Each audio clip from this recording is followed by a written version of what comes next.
Fakultas Tikubang Unisbank Semarang. Eksis sejak 1968. Semua program studi terakreditasi. Daftar dan registrasi online di website pmb.unisbank.ac.id. Unisbank hebat. Selamat pagi teman-teman, kami dari kelompok 9 yang terdiri dari Arinda Tri Kusuma Dewi dengan NIM 1905520074 dan saya sendiri Seprianta Zebua dengan NIM 1905520243 akan mempresentasikan tentang konfirmasi piutang usaha. Ketentuan dalam standar audit SA 505 bertujuan untuk membantu auditor dalam mendesain dan melakukan prosedur konfirmasi eksternal untuk memperoleh bukti audit yang relevan dan andal. Pengujian atas rincian saldo piutang usaha, konfirmasi atas piutang usaha mempunyai peran yang sangat penting karena dapat dikatakan bahwa konfirmasi piutang usaha tersebut merupakan jenis bukti yang paling dapat diandalkan dibandingkan yang lain.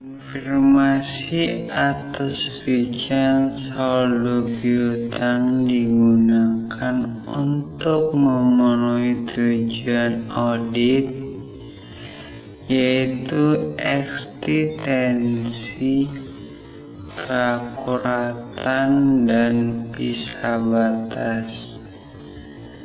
Jumlah piutang pada saat itu harus tepat dan benar untuk memenuhi tujuan keakuratan serta pemisahan atas piutang untuk tiap periode dilakukan dengan baik agar terjadi pisah batas yang benar. Risiko audit dan materialitas dalam pelaksanaan audit menjelaskan model risiko audit. Seksi tersebut menggambarkan konsep penetapan risiko bawaan dan risiko pengendalian, penentuan tingkat risiko deteksi yang dapat diterima, dan penyelesaian suatu program audit untuk mencapai tingkat risiko audit yang sedemikian rendah. Auditor menggunakan penentuan risiko audit dalam penentuan prosedur audit yang akan diterapkan, termasuk apakah prosedur audit tersebut meliputi konfirmasi. Konfirmasi dilaksanakan untuk memperoleh bukti dari pihak ketiga mengenai asersi laporan keuangan yang dibuat oleh manajemen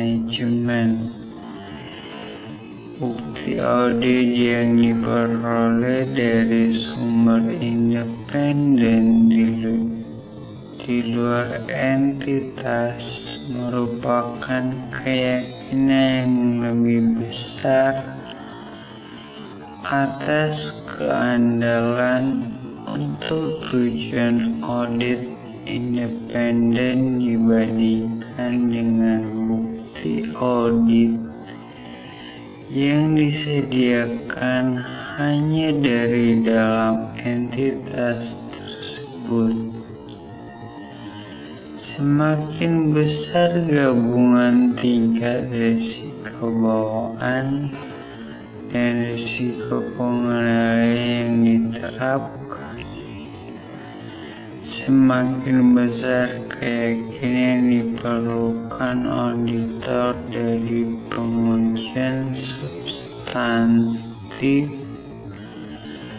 yang bersangkutan dengan asersi laporan keuangan berbagai konsekuensinya.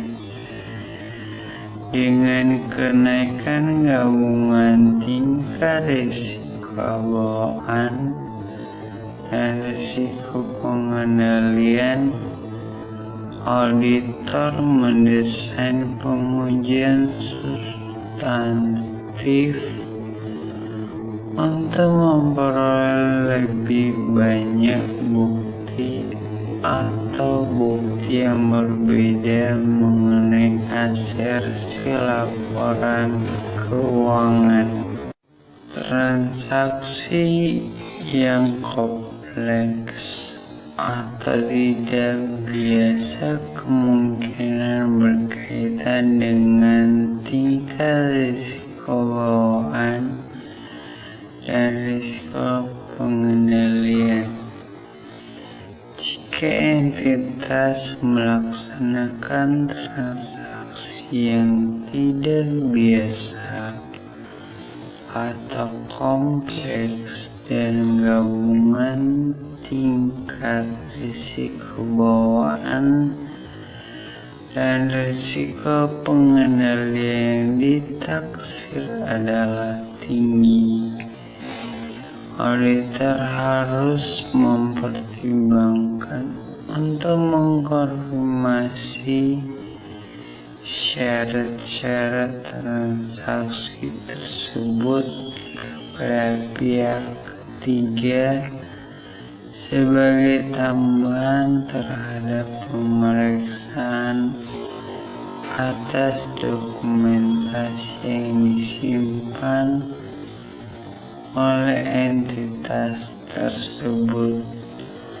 Contoh, jika gabungan risiko bawaan dan risiko pengendalian yang telah ditetapkan terhadap terjadinya pendapatan yang berasal dari penjualan akhir tahun yang tidak biasa adalah tinggi, auditor harus mempertimbangkan konfirmasi terhadap syarat-syarat penjualan tersebut.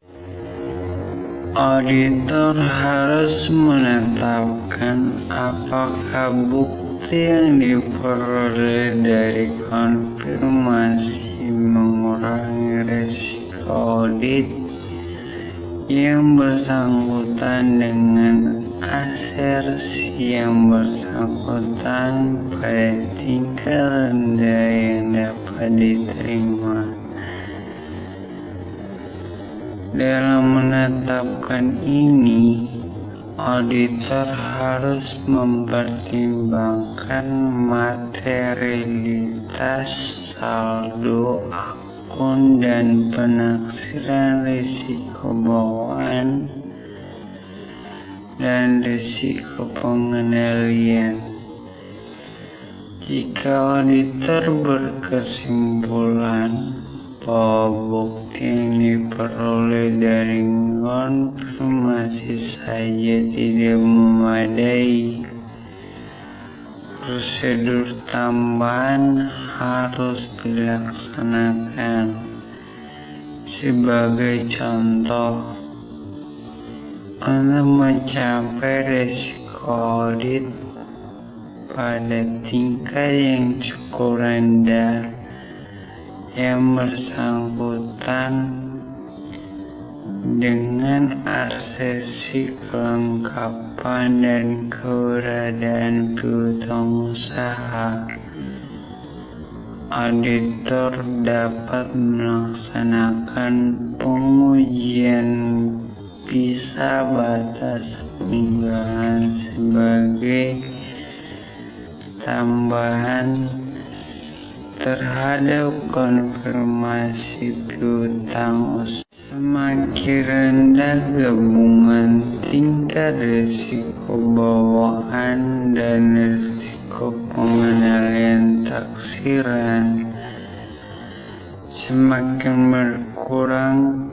keyakinan yang diperlukan oleh auditor dari pengujian substantif untuk membentuk kesimpulan mengenai asersi laporan keuangan. Sebagai akibatnya, jika gabungan tingkat risiko bawaan dan risiko pengendalian taksiran mengalami penurunan untuk asersi tertentu, auditor dapat mengubah pengujian substantif dengan mengubah sifat pengujiannya dari pengujian yang lebih efektif atau memerlukan biaya yang lebih besar ke pengujian yang kurang efektif. Sebagai contoh, jika gabungan risiko bawaan dan risiko pengendalian taksiran atas keberadaan piutang karyawan demikian rendah, auditor dapat membatasi prosedur substantif dengan menginspeksi catatan piutang karyawan yang disediakan oleh klien dan tidak melakukan konfirmasi saldo piutang. Jenis konfirmasi yaitu ada dua: konfirmasi positif dan konfirmasi negatif. Konfirmasi positif, konfirmasi yang ditujukan kepada debitur agar yang bersangkutan menunjukkan apakah piutang yang dimilikinya dalam perusahaan memang benar sesuai dengan yang dicantumkan ke dalam surat konfirmasi. Apabila saldo piutang tidak sama, debitur harus menunjukkan perbedaan saldo piutang tersebut kurang atau lebih. Bentuk konfirmasi positif lain tidak menyebut jumlah atau informasi lain pada permintaan konfirmasi, tetapi meminta responden untuk mengisi saldo atau informasi lain pada ruang kosong yang disediakan dalam formulir permintaan konfirmasi. Apabila surat konfirmasi tidak kembali sesuai dengan jadwal, maka dapat dilakukan prosedur alternatif, yaitu tindak lanjut terhadap konfirmasi positif yang tidak dikembalikan oleh debitur. Prosedur alternatif dapat dilakukan dengan memeriksa bukti pelunasan piutang oleh debitur bersangkutan setelah tanggal neraca. Macam konfirmasi positif. Yang pertama, formulir konfirmasi kosong adalah jenis konfirmasi positif yang tidak menyebutkan jumlah yang dikonfirmasi, tetapi masyarakat menerima untuk mengisi jumlahnya atau memasukkan informasi lain. Konfirmasi yang berisi ruangan kosong yang harus diisi oleh responden dapat mengakibatnya berkurangnya jumlah jawaban konfirmasi yang diterima oleh auditor karena diperlukan usaha tambahan dari pihak penerima permintaan konfirmasi. Sebagai akibatnya, auditor kemungkinan harus melaksanakan lebih banyak prosedur alternatif. Yang kedua, konfirmasi tagihan adalah bentuk lain konfirmasi positif yang merupakan konfirmasi individual, bukan saldo keseluruhan piutang pelanggan. Konfirmasi negatif dilakukan, maka auditor akan memberikan penekanan pada efektivitas pengendalian internal, pengujian substantif atas transaksi dan prosedur analitis sebagai bukti kewajaran piutang dagang, dan mengasumsikan bahwa mayoritas penerima konfirmasi akan membaca dengan seksama dan merespon permintaan konfirmasi. PSA 07 menyatakan bahwa konfirmasi negatif dapat dilakukan hanya jika 3 kondisi berikut terpenuhi.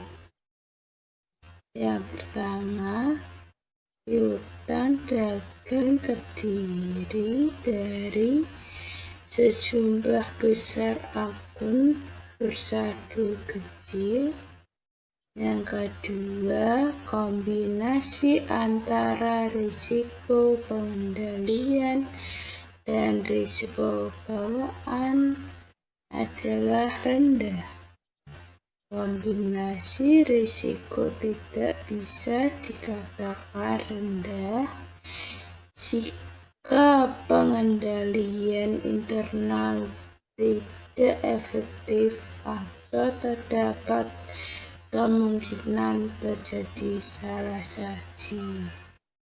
Yang ketiga, jika diyakini bahwa penerima konfirmasi tidak mengabaikan konfirmasi yang diminta.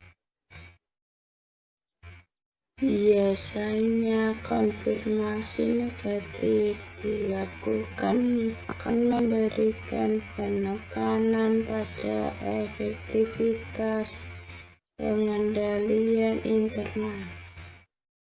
Pengujian substansif atas transaksi dan prosedur analitis sebagai bukti kewajaran piutang dagang dan mengasumsikan bahwa mayoritas penerima konfirmasi akan membaca dengan seksama dan merespon permintaan konfirmasi.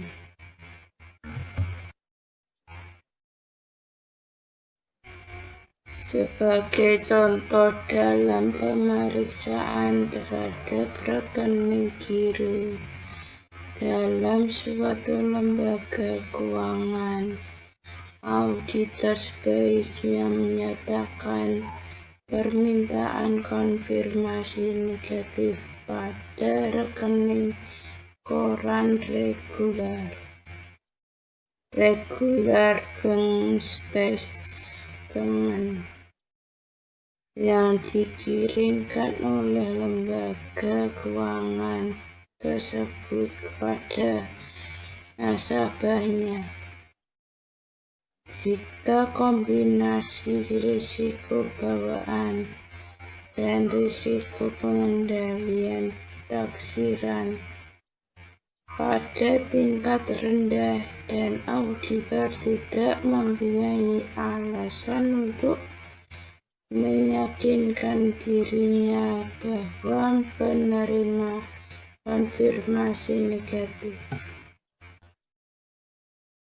Permintaan konfirmasi negatif dapat menghasilkan jawaban yang menunjukkan adanya salah saji, dan kemungkinan besar akan terjadi demikian jika auditor mengirim permintaan konfirmasi negatif dalam jumlah yang banyak akan tersebar secara luas.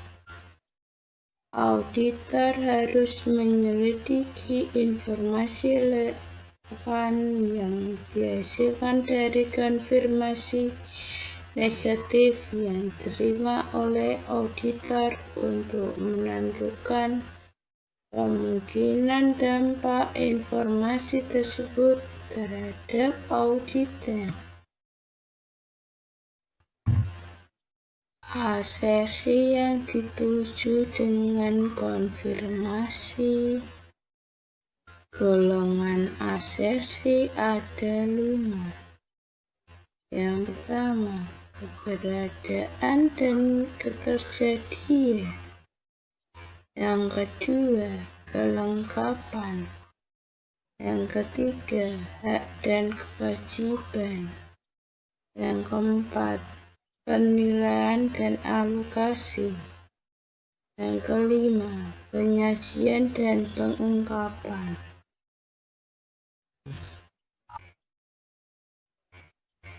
Pendesanan permintaan konfirmasi. Permintaan konfirmasi harus didesain sesuai dengan tujuan audit tertentu. Jadi, pada waktu mendesain permintaan konfirmasi, auditor harus mempertimbangkan asersi atau asersi yang akan dituju dan faktor-faktor seperti bentuk permintaan konfirmasi, pengalaman sebelumnya tentang audit atau perikatan serupa, sifat informasi yang dikonfirmasi, dan responden yang dituju mempengaruhi pendesanan permintaan konfirmasi karena faktor-faktor tersebut mempunyai dampak langsung terhadap keandalan bukti yang dipengaruhi melalui konfirmasi.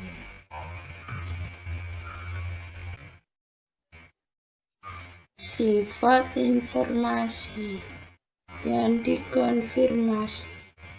Pada waktu mendesain permintaan konfirmasi, auditor harus mempertimbangkan tipe informasi yang siap dikonfirmasi oleh responden. Karena sifat informasi yang dimintakan informasi yang siap dikonfirmasikan responden. Pemahaman auditor tentang transaksi dan perjanjian klien dengan pihak ketiga merupakan kunci untuk menentukan informasi yang akan dikonfirmasikan. Auditor harus memperoleh pemahaman tentang substansi transaksi dan perjanjian tersebut untuk menentukan informasi semestinya yang dicantumkan dalam konfirmasi.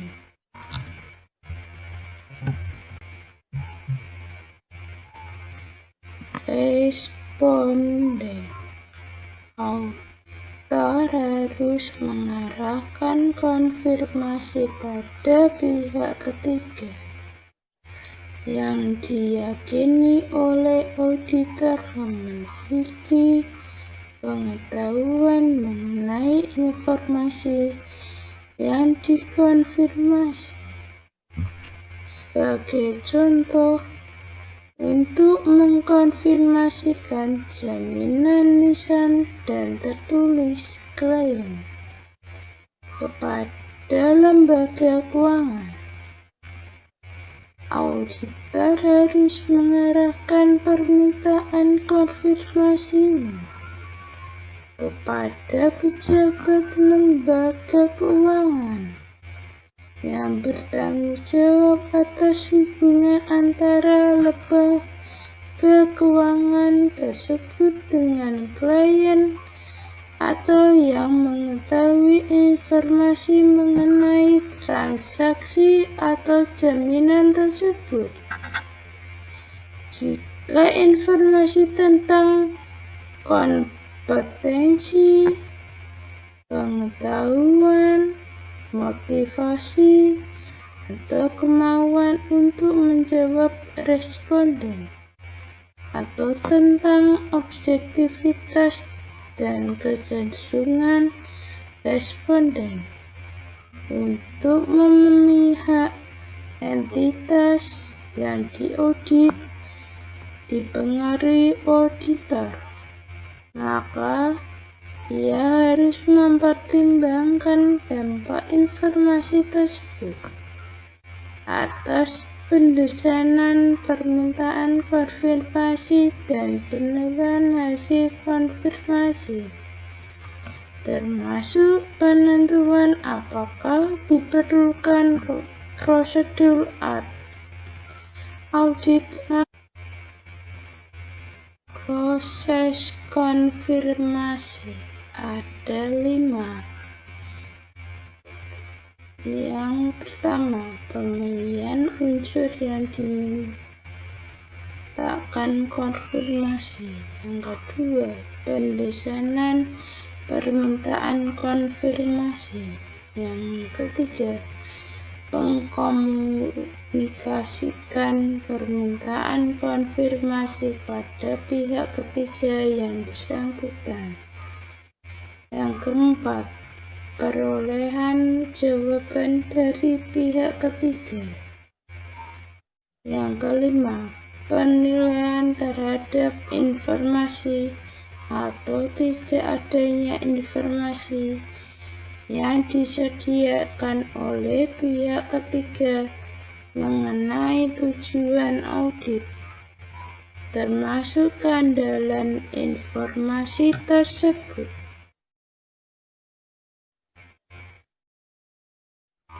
Penempatan waktu.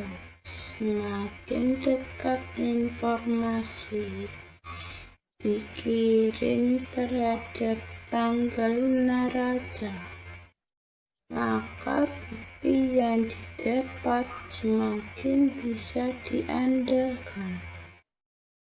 Hal ini dikarenakan auditor dapat menguji secara langsung saldo piutang usaha tanpa harus membuat kesimpulan atas transaksi yang terjadi antara tanggal konfirmasi dan tanggal neraca.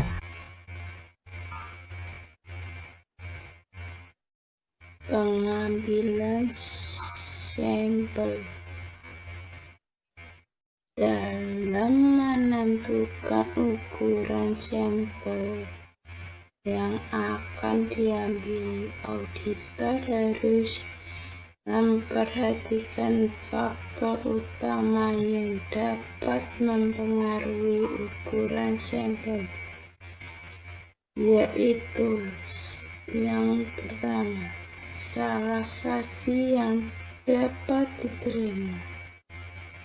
Yang kedua, risiko yang tak terhindar. Ukuran relatif dari total piutang dagang. Jumlah akun. Hasil pengujian tahun sebelumnya. Dan ekspektasi salah saji.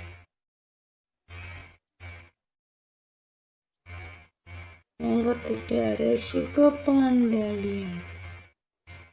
Yang keempat, risiko yang tak terhindar.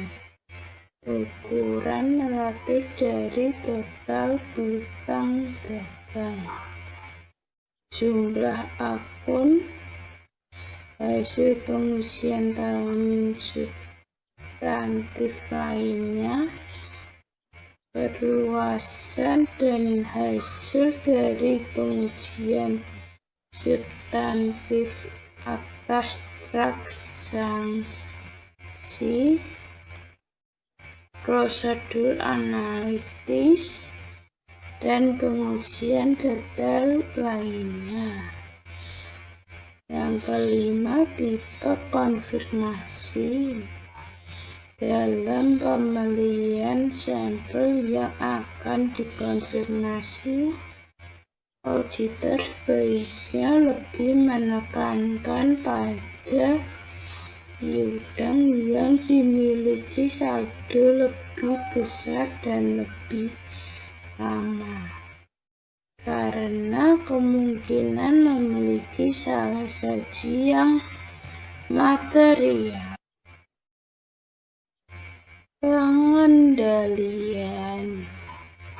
Pengendalian harus dilakukan oleh auditor sejak konfirmasi dikirim ke pelanggan sampai dengan diterimanya balasan konfirmasi dari pelanggan. Auditor harus memastikan bahwa surat konfirmasi telah dimasukkan ke dalam amplop dan telah diberikan alamat yang benar sesuai dengan pelanggan yang dituju.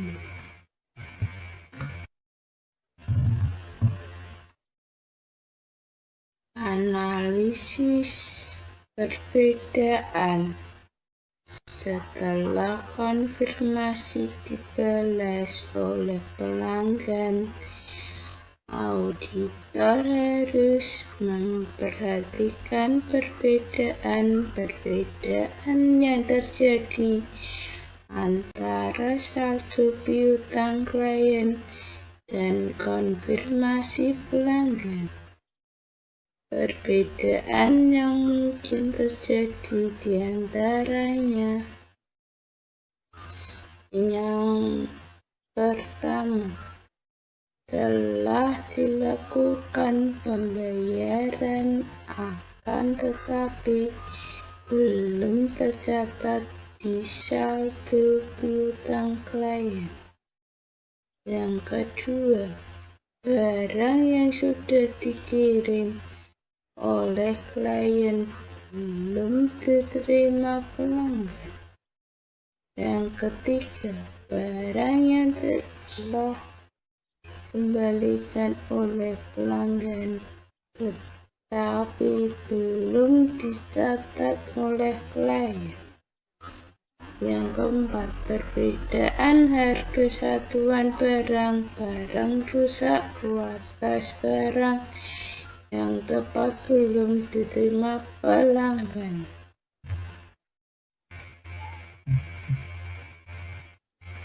Penarikan kesimpulan.